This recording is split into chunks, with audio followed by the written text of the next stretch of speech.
ఇంకొక proposal భావించట్లేదు. Deputy chief minister వైపు నుంచి ఇంకో ప్రపోజల్ వచ్చిందంట. సరే, దాని మీద ఇందాక డిస్కషన్ నడిచింది.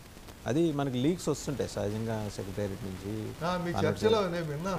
ఏంటంటే గ్రామ స్థాయిలో, మండల స్థాయిలో టోల్స్ పెట్టి, అంటే ఆయన ఉద్దేశం డెవలప్మెంట్ ఆస్పెక్ట్లో తీసుకొద్దామని.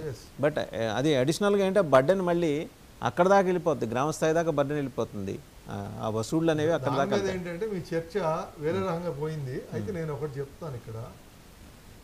మీ చర్చలో మీరు మాట్లాడినప్పుడు 10 ఏళ్ళ 5 ఏళ్ళు ఏం చేశారు అంటున్నారు. అది వేరు, ఇది వేరండి. ఆ సబ్జెక్ట్ వేరు, ఈ సబ్జెక్ట్ వేరు. బీజేపీ అప్పు ఇచ్చింది 15,000 కోట్లు, దాంట్లోనే ఎన్ని వచ్చినాయి. ఇది సపరేట్ అండి. ఇది ఏంటంటే ఉప ముఖ్యమంత్రి ఒక ప్రపోజల్ తీసుకొచ్చారు, దాని మీద చర్చ జరుగుతోంది. దాంతో కేంద్రంలో 5వ సబ్జెక్ట్ అనమాట. ఓకే, ఇప్పుడు 4వ సబ్జెక్టుగా పవన్ కళ్యాణ్ గారు చేసిన దాంట్లో ఆయన ఉద్దేశం ఏంటంటే, ఆయన చెప్పాడో చెప్పలేదో లీక్స్ రావటం, మీడియాలో రావటం అయితే మనం చూసాం. అది వాస్తవం. అది నిజమా కాదనేది వాళ్ళు ఖండన తెలియజేస్తే తప్ప మనకి బయటకు రాదు.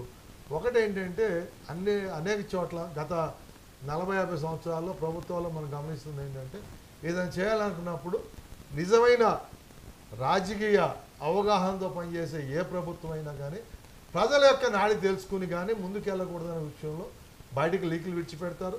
దాని మీద ప్రజల స్పందన బట్టి దానికి ముందుకెళ్ళాలని చూడటం అనేది మనం చాణక్యుడి కాలం నుంచి, చంద్రగుప్తుడి కాలం నుంచి, అశోకుడి కాలం నుంచి ఇవన్నీ కూడా మనం చూస్తున్నది. అది రాజకీయ పరిణితి. సో దాంట్లో లీకులు ఇచ్చినప్పుడు ఇప్పుడు జగన్మోహన్ రెడ్డి గారు ఏ లీకులు లేకుండా ఎలక్ట్రిసిటీ ఛార్జీలు, అడ్వాన్స్ ఛార్జీలు పెంచాడు.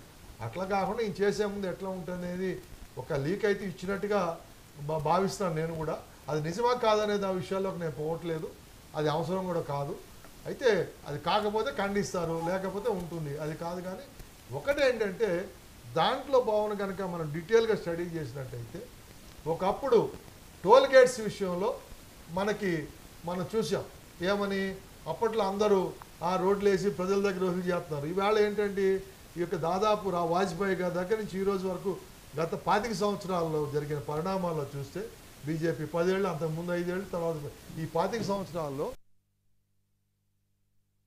జరిగిన దాంట్లో ఆలోచన చేసినట్టయితే ఏదైతే విమర్శలు చేశారు ప్రజలు ఏమంటున్నారు, టోల్ గేట్స్ కట్టేది ఎవరండి, 2 వీలర్స్ కట్టరు, 3 వీలర్స్ కట్టరు, కార్లు, హెవీ వెహికల్స్ కడతాయి. సో దాని మూలంగా ఇవాళ హైవేస్ బ్రహ్మాండంగా రోడ్లు ఉండడానికి కారణం ప్రభుత్వం చేతుల్లో లేకుండా. అదే చెప్తాను, దానికి ఉత్పోద్ఘాతం చెప్తున్నాను. దానికి ఏంటంటే దాని విషయంలో ప్రజలు ఈవేళ విమర్శలు చేయట్లా, స్వాగతిస్తున్నారు.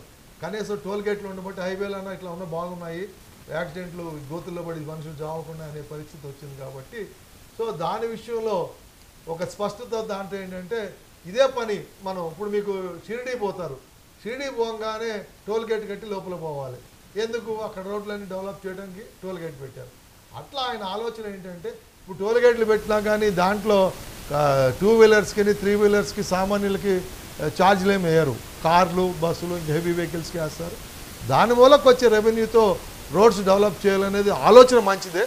దాన్ని ప్రజలతో స్వీకరిస్తారనే దాని మీద కొంచెం చర్చ జరిగితే కానీ లేదు. దాని విషయంలో నేనేం తప్పు పట్టట్లేదు, నేను కూడా ప్రతిపాదనకు వ్యతిరేకం కాదు. అయితే దాని మీద డిస్కషన్ జరగాలి.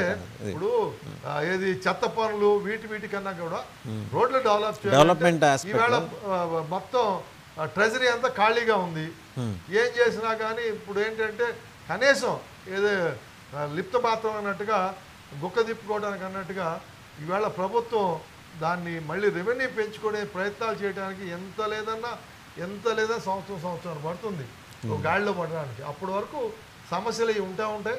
అప్పులు చేయాల్సి వస్తే తప్పదు, మరి అప్పులు చేయకపోతే పస్తులు ఉండలేం కదా. సో దాని గురించి జరుగుతూ ఉంటుంది. దాని మీద దాని ఆలోచన మాత్రం అది తప్పని నేను భావించట్లేదు. ప్రజల మీద ఎవరి మీద పడుతుందండి, 2 వీలర్ మీద వేయరు, ఆటోల మీద వేయరు, అదేవిధంగా లోకల్గా ఉండే వాళ్ళ మీద కూడా వేయరు. సో దాని మీద ఆ రోడ్లో ప్రయాణం చేసే కార్లు, బస్సులు, హెవీ వెహికల్స్ వీళ్ళ మీద కొంత రెవెన్యూ వస్తుంది. దాంతో రోడ్లు డెవలప్ చేయడం ఆలోచన మంచిదే. కాకపోతే పల్లెల్లో కాకుండా దాన్ని ఒక మున్సిపాలిటీస్ లెవెల్లోనూ ఇంకో సబ్జెక్ట్ అండి, మనం చేస్తే దాని అప్పుల గురించి. అప్పులు 15,000 కోట్లు అప్పులు ఇప్పిస్తామన్నారు. అంత ఔదార్యం, ఇప్పించేంతటి ఔదార్యం ఎందుకు? ఇవ్వచ్చు కదా నేరుగా. వేరే రాష్ట్రానికేమో మీరు గ్రాంటీనేడ్ ప్రకటించి ఇక్కడికి వచ్చేప్పుడు అప్పులు, అది కూడా 10 ఏళ్ల లాంగ్ వెయిటింగ్ పెండింగ్ డిమాండ్ అది రాజధాని లేని రాష్ట్రానికి అప్పులు ఇప్పించటం ఏంటండి? ఇప్పుడు ఒకటి చెప్తున్నానండి నేను, కేంద్ర ప్రభుత్వంలో 15,000 కోట్లు కానీ మిగతా ఏదైతే రాయితీలు ప్రకటించినప్పుడు చాలామంది సంతోషపడ్డారు, దాన్ని విమర్శలు చేయలేదు ఒకటి. రెండో పక్క ఏంటంటే అప్పులు ఇవ్వడం అనేది ఒక విమర్శ జరుగుతుంది మీరు చెప్పినట్టుగా. అయితే ఇక్కడ ఒకటి మనం ఆలోచించాల్సింది ఏంటంటే, ఆ చర్చలో మీరు 10 సంవత్సరాల గురించి మాట్లాడినప్పుడు టీడీపీ బీజేపీ ప్రభుత్వం అప్పుడు